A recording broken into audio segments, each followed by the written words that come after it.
Le serviteur du peuple iranien, l'ayatollah Ebrahim Raïssi, Boum, dans l'hélicoptère, mort. président de la République islamique d'Iran, est mort en martyr. Il est en enfer maintenant, à Zaltov. Et l'armée, c'est devenu l'armée de Dieu.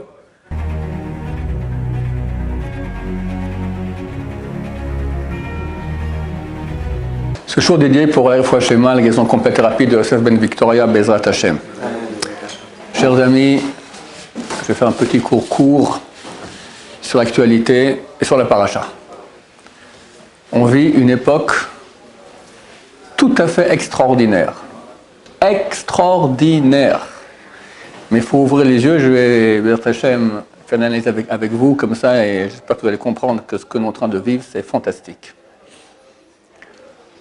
La paracha de Behar, là-bas au début de la paracha, deuxième verset, la Torah nous dit Kitavo el aretz asher ani noten lachem. Lorsque vous viendrez dans la terre que je vous donne. Et toute la paracha parle de la mitzvah de Shemitah, la 7e année, Jacher, le jubilé, etc. La Sheikh HaKadosh, il fait un très beau chidouche. Il dit c'est marqué quand vous viendrez dans la terre que je vous donne, viendrez, pas quand vous irez. Quoi la différence entre aller et venir? Aller, je vais là-bas. Venir, je viens. Quand je viens, c'est chez moi, vers moi. Donc quand vous viendrez en terre d'Israël, vous allez rentrer chez vous. C'est votre chez vous. Cette terre nous appartient. Et il y a une prophétie extraordinaire.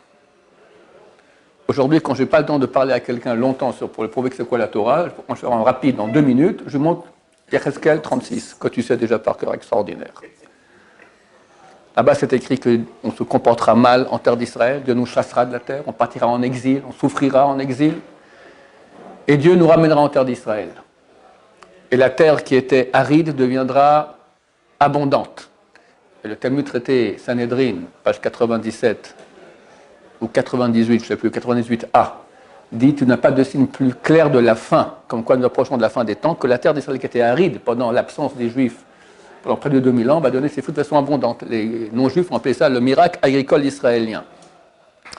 Yecheskel a été écrit il y a 2500 ans, et il dit les villes détruites seront rebâties. Extraordinaire. Regarde Jérusalem, regarde toutes les villes du passé sont reconstruites. Et vous vous multiplierez. Aujourd'hui, on est combien? 8, 9 millions sur cette terre-là, alors qu'à la création de l'État, on était moins d'un million. Et je vous aspergerai avec mes eaux de pureté afin que vous fassiez mes lois, observiez mes lois. Je changerai votre cœur de pierre en cœur de chair. La tchouva, le peuple d'Israël qui revient vers la Torah. On est en train de vivre ces événements. Il y a un siècle, ça n'existe pas. C'est fantastique. Je veux dire, le type qui voit ça, il dit d'où ça vient, quoi. C'est une preuve totale de divinité de la Torah. Quand on reviendra sur nos terres, il y a une question qui se pose toujours, j'ai fait des cours là-dessus, je vais répéter très rapidement. Comment ça se fait que ce retour en terre d'Israël est effectué par les gens les plus non religieux du peuple d'Israël? On serait imaginé, comme dans les gravures anciennes, on voit le prophète qui avance avec sa grande barbe, son bâton, et le peuple d'Israël qui le suit, il rentre à Jérusalem, etc. Non. Alors, il avait une grande barbe, Herzl, d'accord, mais il était pas religieux, il n'a même pas circoncis ses enfants. C'était un ignare. Il a même écrit au pape qu'il imaginait un beau jour qu'on allait convertir tout le peuple juif au christianisme. Je ne sais pas s'il imagine ça, il le voulait vraiment ou pas, mais il a écrit en tout cas. Après la suite, Ben Gurion, Weizmann, tout le mouvement sioniste athée, qui ont créé ce pays et qui ont, on peut dire, opéré ce retour en terre d'Israël. Mais c'est pas ça quand on lit les prophéties, c'est pas ce qu'on attendait. C'est pas eux qui doivent faire ça, c'est les juifs religieux. J'ai fait des cours là-dessus où j'explique mieux cela, mais je vais essayer d'expliquer cela très court. D'abord, un peuple juif, il y a une partie qu'on appelle Erev Rav. Erev Rav, ce sont des âmes qui sont à mi-chemin entre le juif et le non-juif, et qui ont pour but de faire pécher le peuple juif. C'est eux qui ont fait le veau d'or dans le désert. On va dans le veau d'or, ils ont dit au peuple d'Israël, voici ton Dieu Israël. Ils ont dit, voici mon Dieu. Pourquoi dire voici ton Dieu? C'est pas Israël, c'est le Erev Rav. Oui. C'est quoi entre les juifs et les C'était des âmes qui sont des gens qui sont nés de parents juifs, même des fois tzadikim, mais au niveau de leur âme, elles ne sont pas juives totales et pas non juives totales. Elles sont à mi-chemin. Je ne vais pas rentrer dans les cours, tu peux écouter, j'explique d'où ça vient au niveau kabbalistique, etc. Et c'est écrit qu'à la fin des temps, ils vont beaucoup se multiplier, ils seront à la tête du peuple juif. Ils vont tout faire pour que le peuple juif soit un peuple goy. C'est ce qui s'est passé. Ben Gurion, il a dit au père, alors j'ai mon voisin, son père, il a un ami qui est un bon ami de Ben Gurion, il lui a dit dans 20 ans, à la création de l'État, il lui a dit dans 20 ans, il n'y aura plus aucun religieux dans ce pays. Et toutes les vues sociologiques lui donnaient raison. C'était tout à fait normal qu'il n'y ait plus aucun religieux dans ce pays. Aujourd'hui, et il y a la tchouva énorme. Et comme a dit le Chazonish à l'époque, qui était le grand génération, on a dit nous on fait beaucoup d'enfants, bientôt on va les dépasser. Et on sait qu'eux, ils sont scandalisés, ils ne savent pas quoi faire, d'accord ? La natalité des mondes orthodoxes en Israël, c'est 7 enfants par famille. Donc chaque 20 ans, tu as 7 enfants en plus, d'accord ? Au Hachem, j'ai une petite fille qui est née ce Shabbat. Je ne peux pas dire quel numéro c'est, mais ça va très vite, d'accord ? Au bout d'un moment, tu as 7 enfants qui font 7 enfants, qui font 7 enfants. Au bout d'un moment, on ne fait même plus attention. Je peux pas, moi je suis encore jeune, d'accord, mais le Rabbi Eliashib, on a dit voilà, il y avait un arrière-petit-fils qui était né, mais c'est le numéro 400, 500, bon, il ne fait plus attention à ça pour une personne. Donc ça va très vite. Abou Hachem, la prophétie de Yecheskel s'est réalisée, on est revenu en terre d'Israël. Mais ceux qui l'ont faite, qui ont pratiqué cela, c'était le Erev Rav qui avait comme but qu'il n'y ait plus de Torah dans le peuple d'Israël. Pourquoi Dieu a fait ça ainsi? En 2 mots, parce que c'est un cours plus long, vous pouvez aller regarder sur le cours que je fais sur Erev Rav, etc. Jamais le côté négatif n'aura accepté que le peuple juif revienne en tant que religieux en terre d'Israël. Ils n'auraient jamais accepté. Parce qu'ils veulent notre fin. Ils ont essayé 2000 ans, ils n'ont pas réussi. Pour finir, Dieu leur a dit, écoute, fais venir les juifs en terre d'Israël, mais mets-les sous l'emprise de juifs anti-religieux. Ils seront bien plus forts que vous. En 2000 ans d'histoire, il y a très peu de juifs qui ont quitté la Torah. Mais là, en 150 ans, depuis le début du mouvement, même moins, c'est 130 ans depuis le début du mouvement sioniste laïque, des millions de juifs ont quitté la Torah. Il y avait un très grand rabbin, c'est l'élève du Rav Israïm avant la Seconde Guerre mondiale, il s'appelle le Rav Echan Wasserman. En 1937, il a écrit des livres comme quoi il annonçait que la Shoah arrivait. Il cite un verset super important de Yecheskel chapitre 20 qui dit quand vous dites soyons comme les goïms, ça ne se réalisera pas. D'une main puissante, d'un bras étendu et d'une colère débordante, je serai votre roi. Vous voyez ce que les goïms, on verra c'est qui le boss sur terre, vous ou moi, comme ça Dieu nous dit. Ça commencera avec la nuit de cristal, main puissante, puis après les premiers camps de concentration, bras étendus, après colère débordante. Terrible! On verra c'est qui le boss.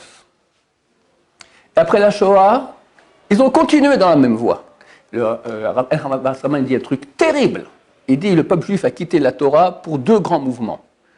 Un mouvement nationaliste, donc sioniste, et le communisme.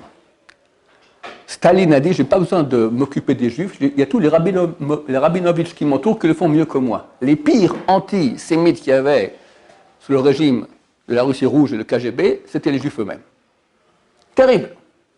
Des millions de juifs ont quitté la Torah pour être communistes. Ils croyaient, les juifs ils sont idéalistes, donc ils voulaient une nouvelle société idéaliste, communiste, machin, ou en Israël, d'accord. Rav Wasserman, il dit, viendra une réaction de Dieu qui sera la combinaison de Dieu, des deux. Vous avez quitté la Torah pour un nationalisme, et pour le socialisme, ça sera le national-socialisme, nazisme. Nazisme, c'est le... Nazi, c'est donc un raccourcissement des mots national-socialiste. Ils ont continué. Le Rav a continué. Ils ont créé ce pays. Ils ont tout fait pour que ce soit un pays goy. Je me souviens, il y a 20-30 ans, il y avait la fille de Moshe Dayan. Moshe Dayan, c'était le grand héros de la seconde guerre, de la guerre des 6 jours. Vous connaissez. Alors sa fille, elle dit, moi, Yom Kippour, je vais à la mer. Et en première page du journal, on va voir en maillot de bain, Yom Kippour, pour ôter tout judaïsme du peuple juif. T'as une question? Pourquoi ils ont créé Israël? Pourquoi ils ont créé Israël? Dieu a fait ça pour qu'on puisse revenir camouflé. Camouflé. Pourquoi c'est des dirigeants? jamais le côté négatif, le mal aurait accepté qu'on revienne en tant que religieux, parce qu'ils savaient que c'est leur fin. Je vais te dire, c'est écrit dans les livres chrétiens que le peuple juif, alors pas tous les chrétiens disent cela, mais en tout cas, moi j'ai une copie une citation de la Civilté Catholica, c'est la revue officielle du Vatican, de 1895, c'est l'époque du premier congrès sioniste mondial, qui dit que d'après les saintes écritures chrétiennes, d'accord, le peuple juif est condamné à vivre dans l'errance parmi les nations pour l'éternité, pour montrer au peuple, regardez comment Dieu punit les méchants juifs qui ne reconnaissent pas leur idole. Le fait qu'on retourne en terre d'Israël, ça va contre eux, ça prouve qu'ils ont tort. À chaque fois que j'ai ce cours-là, beaucoup de chrétiens m'écrivent mais non, mais non, mais non. Ok, il y a le parti qui dit qu'on peut, le parti qui dit que non, d'accord. En tout cas, le côté négatif, le mal, il sait que si on revient en terre d'Israël en tant que religieux, Mashiach il vient, et c'est sa fin. Donc il voulait empêcher ça. Il fallait quand même qu'on revienne. Il n'aurait jamais accepté, parce que c'est le maître du monde, le mal, d'accord. Alors Dieu lui a dit, ok, tu sais ce qu'on va faire, tu vas les rendre encore pire que ce que c'était pendant les 2000 ans. Je te les mets dans les mains de Er et Vrav, qui eux réussiront à faire ce que vous n'avez pas réussi à faire vous pendant 2000 ans. Le Rav Shach, le grand de la génération, tous les 1er septembre, il jeûnait. Il y a 1 million de petits juifs qui vont à l'école pour apprendre que la Torah c'est des bêtises. En Israël. La Gay Pride. La queue pour les boucheries de porc. En Israël. Tu comprends? Mais maintenant c'est fini. Mashiach arrive et on voit maintenant le dévoilement de Dieu. On le voit avec beaucoup de choses. Première chose, Baruch Hashem, que Dieu commence à se venger de nos ennemis. Alors, le président, le premier ministre, je ne sais pas comment on l'appelle là-bas, de l'Iran, Raisi, avec le grand imam, avec le ministre des Affaires étrangères, boum, dans l'hélicoptère, mort. On sait que c'est un grand tortionnaire, et ben voilà, il est en enfer maintenant, Mazal Tov. Et vous êtes d'accord avec moi, c'est quand même assez surprenant. C'est rare qu'il y ait des hélicoptères qui tombent. C'est encore plus rare qu'il y ait un hélicoptère qui tombe avec des chefs d'État, et ça arrive à nos ennemis. Nous, on voit sur la main de Dieu, c'est clair. On a vu comment on était sauvé par un missile iranien avant Pessah. Miracle extraordinaire, 300 et quelques, 330 missiles, c'est anormal qu'il n'y ait pas eu un mort, rien, phénoménal. Donc on voit que la main de Dieu est en train de se dévoiler maintenant pour nous aider. Ce n'est pas encore total, il y a encore des morts tous les jours dans la guerre, etc. Mais on voit des miracles comme il n'y avait pas auparavant. Et on voit, et à mon avis c'est quelque chose d'extraordinairement bien. Les gens sont scandalisés, moi je trouve que c'est très très bien. Monsieur Benjamin Netanyahu, le premier ministre d'État d'Israël, a été condamné, ou va être condamné par la Cour pénale internationale, mandat d'arrêt pour crime de guerre. Ah, il n'en peut plus. Il est dans tous ses états. Mais c'est fantastique, c'est fantastique. Les masques tombent, le mensonge est en train de tomber, on voit la vérité qui arrive. Quelle était la raison pour laquelle Herzl a voulu créer cet État? Herzl était journaliste. Il était journaliste allemand. Il est allé en France, à Paris, pour voir l'affaire Dreyfus. Et il voit la foule qui crie « Juifs, mort pour les Juifs, mort aux Juifs », tout ça. C'est pas possible. Combien de temps ce peuple va souffrir en exil? Il dit « On va créer un État ». C'est l'époque des nationalistes, c'est très très à la mode. On va créer un État pour le peuple juif. Lui, il s'en foutait complètement que ce soit en Israël ou pas. Il y avait une proposition que ce soit au Birobidjan, et il y a eu un vote à une voix, je crois, c'est passé Israël et pas Birobidjan. Sinon, on aurait été des Birobidjanais, Mazal Tov. Dieu a fait que c'est en Israël. Et comme je l'ai dit, il n'a même pas circoncisé les enfants. Alors, il était juif. Il était juif. Mais Er et Vrav. Ça veut dire dirigeant du mouvement qui ne connaît pas la Torah et qui va contre la Torah. Lui, je ne sais pas à quel point il était contre la Torah, lui était ignorant. Mais après, ceux qui l'ont suivi, qui ont continué sa voie, d'accord, c'était tout à fait contre la Torah. La raison, c'était quoi? On veut devenir un peuple comme les autres. Comme dit le prophète Yecheskel, Niye kagoïm, soyons comme les goïm. C'est ce qu'il a dit à Herzl. Il faut que ce peuple ait un État comme les autres, un pays, comme ça on sera un peuple comme les autres, fini antisémitisme. Eh bien, il a eu dans le baba. 150 États ont ratifié que M. Benjamin Netanyahu, le président de l'État d'Israël, Premier ministre, c'est un criminel de guerre. Mensonge. Mais tu vois, c'est antisémitisme, grossier, bête. Quelqu'un fait ça à Poutine? Poutine a vraiment tué 1 demi-million d'Ukrainiens. Je vais aller plus loin. Est-ce qu'on a fait une fois une condamnation à Roosevelt, le chef de l'État américain pendant la Seconde Guerre mondiale, pour bombe atomique? au Japon, est-ce que nous, on envoie une bombe atomique sur Gaza? Pour deux semaines, il a fermé l'accès des camions de nourriture. Ça va, mais on est en guerre sur des gens qui nous tirent dessus. Demande à Poutine comment lui il se comportait avec les Ukrainiens. Est-ce que nous, on a violé? Est-ce que nous, on a mutilé? Il y en a qui ont vu que Hamas lui-même a filmé les violences horribles qu'il a fait. Moi, je n'ai pas voulu voir, mais des gens qui ont vu, on ne peut plus dormir la nuit de ce qu'ils ont fait. Alors, ils ont été accusés aussi, Baruch Hashem. Mais il y a un rapport avec nous, qu'on se défend contre des gens qui nous attaquent. Donc, c'est complètement absurde et antisémite. Mais on voit une chose fantastique. On voit votre rêve du Erev Rav, d'avoir un État sioniste, athée, pour être comme les goïms, vous l'avez eu dans le Baba. Shechayanu, Vekimanu, Vegianu, Lazman, Hazé. Extraordinaire, on reste un peuple différent des autres, haï par les peuples. Oui, oui. Mais on est en Israël, Baruch Hashem, comme la prophétie de Yecheskel. Et bientôt Mashiach revient. Pourquoi je dis ça? Parce que la force du mal, c'est le mensonge. Et là, maintenant, les masques tombent. Les gens ont cru la charte d'indépendance israélienne. C'est marqué là-bas, Tsur Israël, le rocher d'Israël. Ben Gurion, il a dit, les religieux diront que c'est Dieu, moi je dis que c'est Tsahal. La force d'Israël, Dieu ne connaît pas Tsahal. Et combien de juifs sont pas amoureux de Tsahal? Je parle en connaissance de cause. Moi j'étais un malade de Tsahal, j'étais un fou, un dingue. D'accord, je me suis enrôlé volontaire quand j'étais jeune, parce que j'ai compris le mensonge. Il faut Tsahal, très bien, mais il y a Dieu. Il y a Dieu. C'est lui. Et si on ne le sert pas, ça ne marchera pas. Le meilleur Tsahal du monde, si Dieu ne veut pas, ça ne va pas marcher. Et au contraire, si on va faire sa volonté à Dieu, il va nous faire des miracles extraordinaires, comme il a fait, Baruch Hashem. Ben Gurion aussi a écrit dans la charte de l'indépendance, cet état-là qui est, Chazon, la prophétie des prophètes d'Israël. De qui il parle?